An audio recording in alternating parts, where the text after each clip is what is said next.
beautiful souls. Namaste. I just got done dropping off my kids, so I am driving. Today I wanted to talk about anxious and avoidant attachment styles. Excuse my hair. Oh my god, I didn't even realize I didn't get the bun very good. It's a mess. Sorry. Squirrel. I learned about attachment styles a couple years ago when I took a parenting class through my daughter's counseling. They were offering free parenting classes where you learn about the TBRI method. Highly recommend that if you are a parent. And I learned about attachment styles, and I learned that because of my past upbringing and what I went through as a young adult, that I tend to have more of an anxious attachment style. And I also learned that anxious people tend to attract avoidant people.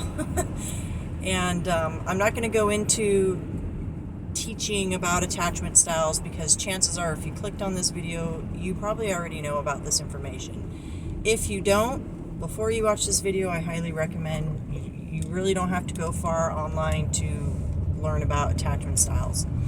I would recommend choosing sources that are like counselors that specialize in it, so that you're getting accurate information, because there's still a lot of people online that talk about it, but they're not talking about it from experience. They're just kind of reiterating what other people are saying. So in this video specifically, what I wanted to talk about is more about the demonizing of avoidance that we see online. You know, we let anxious people off the hook. If you look online, now I'm being told to put a trigger warning out. I'm hearing it from my love team. Trigger warning, this is not going to be a video that's going to coddle you, okay? That's not what this is about. In the online community right now, what you see a lot of is, what the hell? I just saw a dog on a roof. That is freaking hilarious. Sorry. Things you see, I swear. Oh, they saw it too. It's funny. Sorry, guys. It was just really random dog on a roof. So what you see online is the avoidant people are kind of being demonized, and you're hearing, you know, oh, they're toxic, why would you want to be in a relationship with an avoidant, blah, blah, blah, blah, blah. And anxious people are, you know, there's information about anxious attachment style, but they're not demonized like the avoidants are. And what kind of frustrates me about that is all these videos are saying, how do you, you know, get your avoidant back, make them want you back, all this stuff. And I'm like, thinking to myself, that is really toxic. You're telling one unhealthy attachment style to be manipulative in order to attract in and keep another unhealthy attachment style. Like, make that make sense. And what I'm seeing when I see that is in the online community is there are a lot of wounded people out there when it comes to romantic love. Not love. Love is not the same as romantic love. Love is a state of being. It's who we are as divine beings. It's not love that is broken. It's not love that hurts. It's woundedness and brokenness. Love is always there. We just have to learn how to tap into it, because love is who we are as divine beings.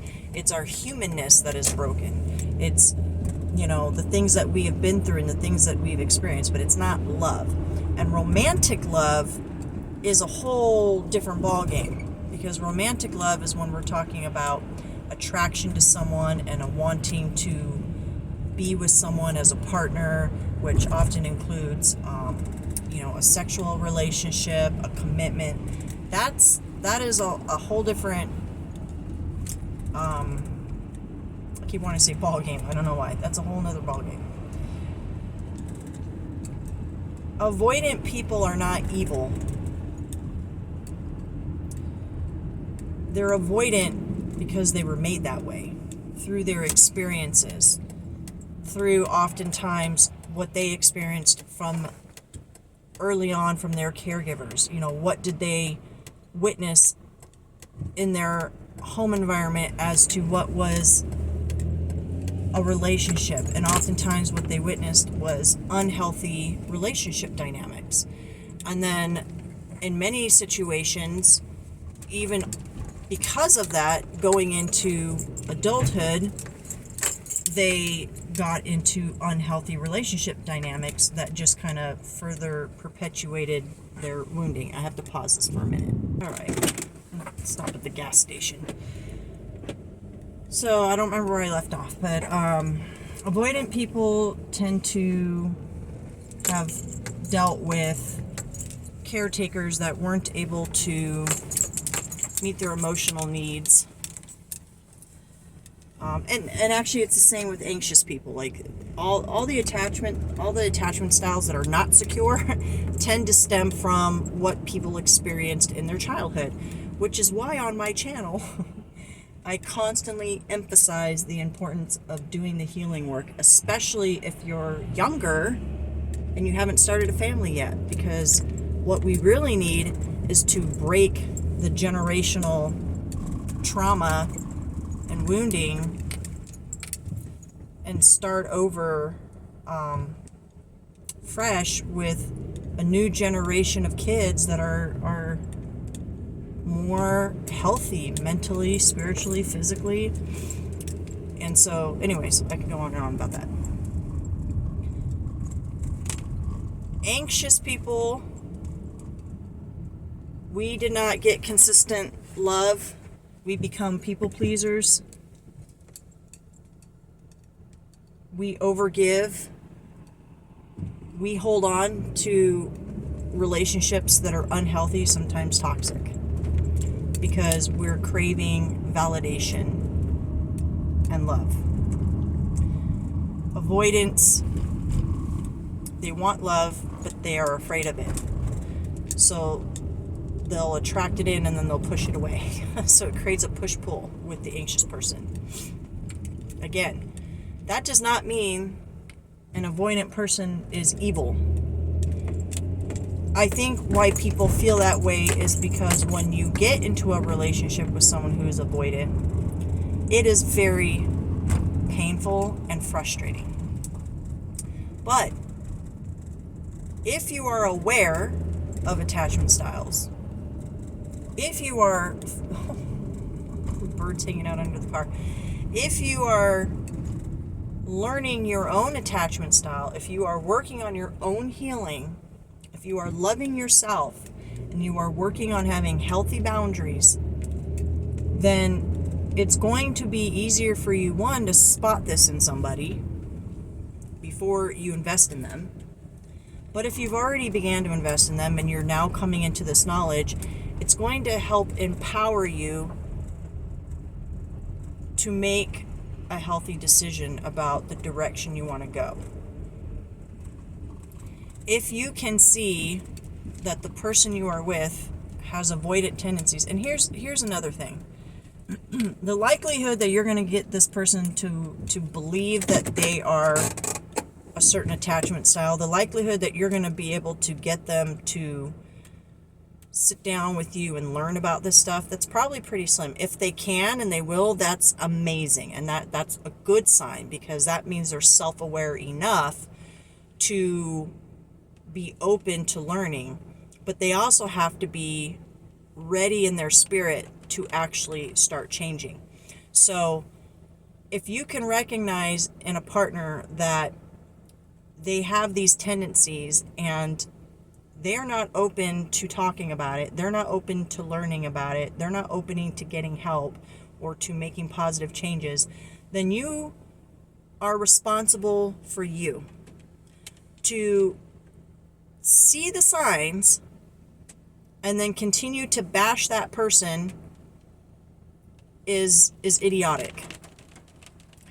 Because you are the one at that point, because here's what happens in these dynamics. Oftentimes the avoidants have control over the situation because they, whether they're aware they're avoidant and the other person's anxious is probably not the case. But they understand and they see the patterns of the anxious person enough to realize, oh, this is what I need to say and do to keep this going, because I'm going to continue to get my needs met without having to really, give a commitment or put too much effort in. And the other side of that, the other person is hooked into this cycle because the person breadcrumbs them, and they get that attention, and it keeps them hooked, and then they go and then they get depressed and they fall back, and it's a very toxic cycle. But once you become aware and you take that power back, you can no longer sit there and blame the avoidant for an unhealthy relationship, because now that you've taken your power back, now that you've become aware, I should say, you have the ability to take your power back and make a decision that's healthy. In other words, if you are in a committed relationship, let's say you've invested a lot of years into this relationship and you're beginning to see the patterns because you've stumbled onto attachment theory and you're like, oh, I think this is what's going on with us and this is why we're having problems. But I've invested a lot of time into this relationship. I love this person. I want to see if I can fix it. And so you bring it up to the person. And again, like that first scenario, they're open to hearing about it because they do love you. And you're able to work through those things. That's great. But unfortunately, I think the vast majority of people are going to get defensive if they're avoidant. They're going to deny they're avoidant. They're not going to want to hear anything about it. They're not going to look up information about it. They're not likely ready to confront that, let alone change. In that situation, you have to decide for yourself. You have to be willing to see the patterns and believe the facts about that type of attachment style. This person, if I've brought this up to them and they're choosing not to be self-aware, if they're choosing not to work on this, if they're not prioritizing our connection by wanting to work on this and heal it, if you don't make a decision about that, you're going to repeat those patterns with that person. And it's going to make you more frustrated and more resentful.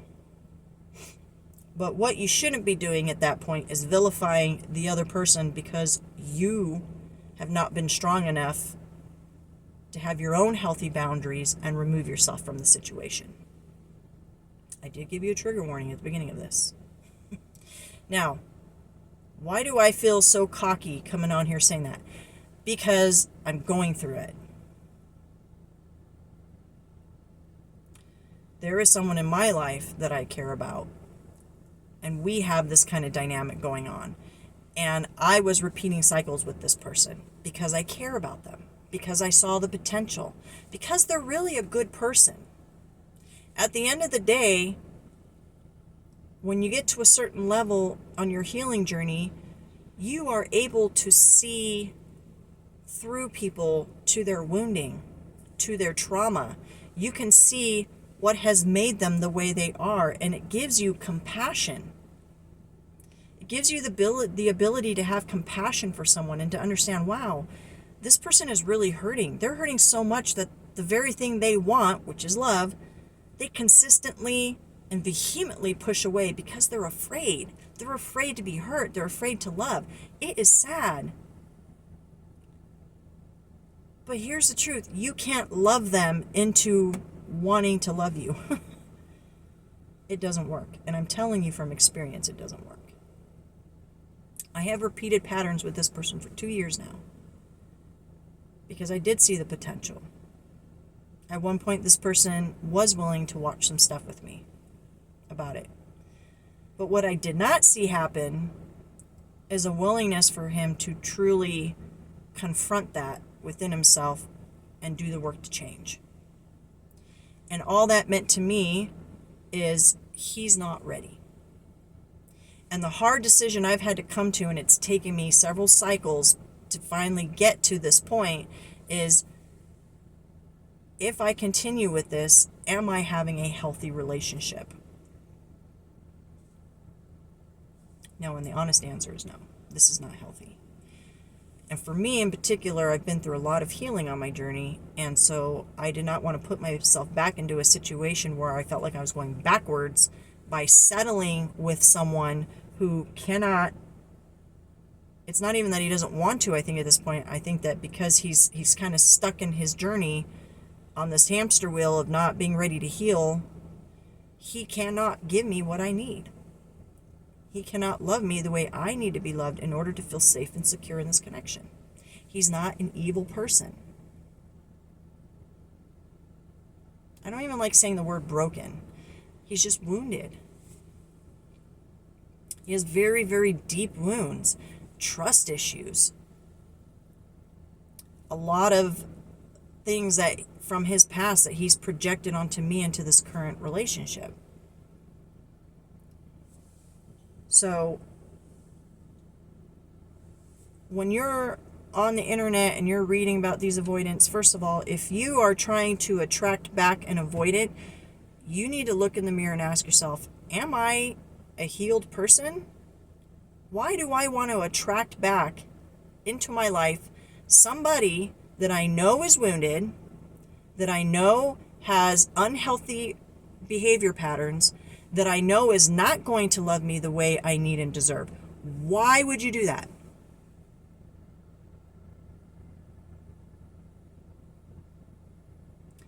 And if you're real honest with yourself, the reason you are doing that is because you are still needing to do some healing work on yourself. Because you have not stepped into your authentic self, you have not learned your worth and value, and you are repeating toxic cycles.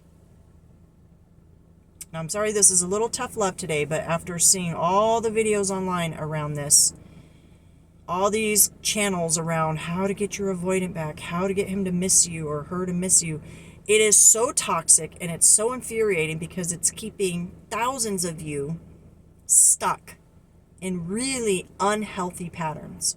And the only way you're going to break it is to be real, brutally honest with yourself. And then choose to love yourself by doing the hard thing. By removing yourself from people and situations you know are keeping you stuck and are hurting you. And the reason it's so hard in these situations is because we genuinely love and care about these people.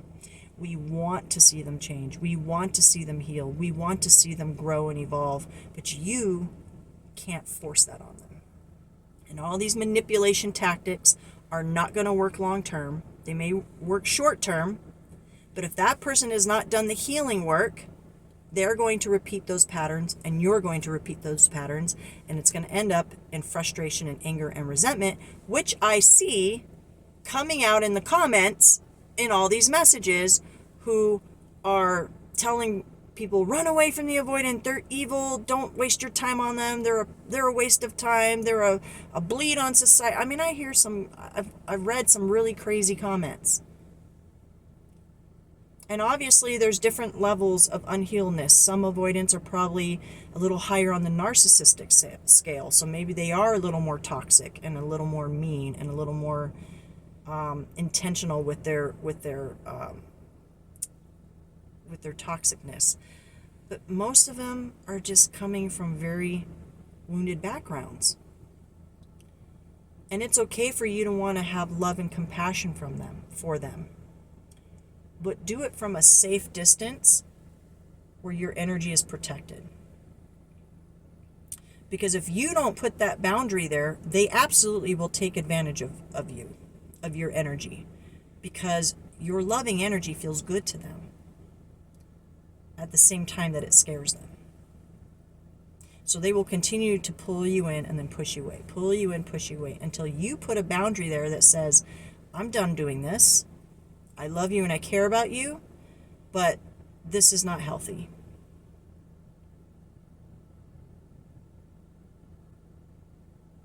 So to end this video, what I encourage people to do is learn about attachment styles. Is it the only thing that could be wrong within somebody? No, it's a piece of the puzzle. But it is a big piece of the puzzle to understanding the push-pull dynamic between anxious people and avoidant people. And if you learn about it from reputable sources online, people that have actually studied it, that have a background in counseling and psychology, and they can tell you from a neutral perspective instead of a like, oh, the avoidance bad, you know.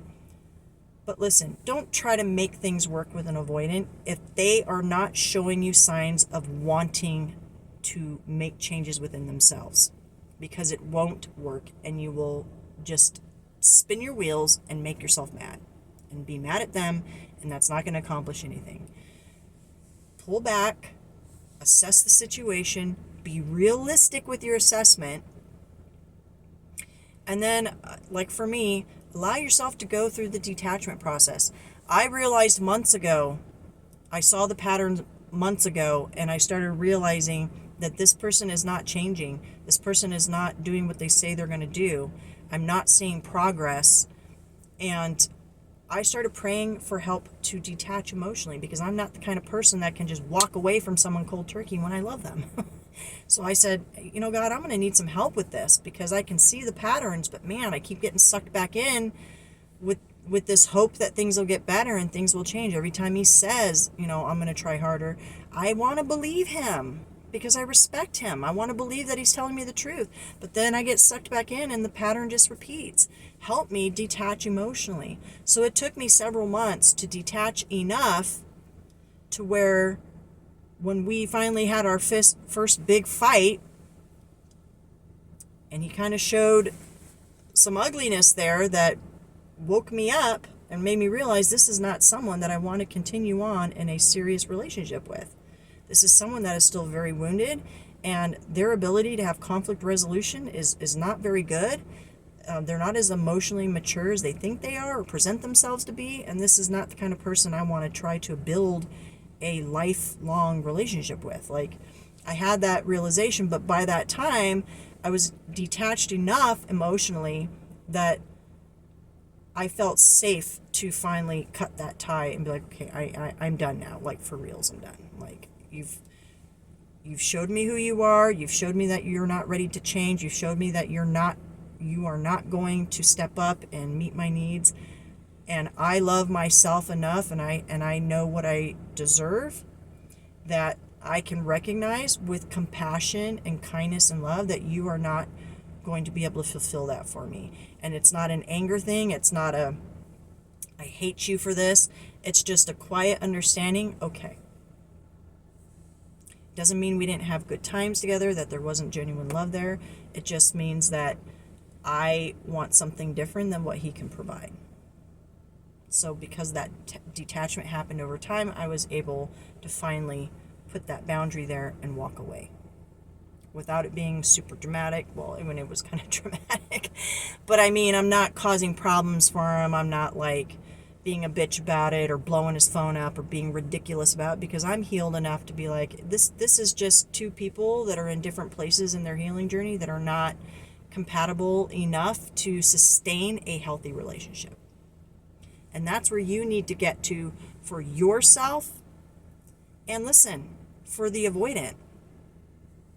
Because oftentimes what they need is that kind of loving firmness to help them to see, look, yes, you are kind of part of the problem because you're choosing to not step up and do what you say you're going to do. But that doesn't mean you're a bad person. It doesn't mean that I don't love you. Sometimes that's what they need to hear, and that's what they need to understand about themselves. Is that, yeah, it's okay that you're wounded, but it's not okay how you're treating people in connections. And that's something, you put that back on them, and you give them the opportunity to decide for themselves whether that's something they're ready to tackle or not. Okay? So, anyways, I know this was a tough love message, but hopefully it resonates, and I hope you take it to heart, and I hope it really helps you on your healing journey and in your journey to experiencing healthy relationships. I know it's been a crazy ride for me, and so I enjoy being able to share my stories with people in a loving way. It's never my intention to share my stories to villainize anybody, because to be honest, before I close this out, I've not been perfect in this connection. As an anxious attachment person, especially early on in the connection, I was overdoing it. I was texting crazy long paragraphs all the time. I was acting super clingy.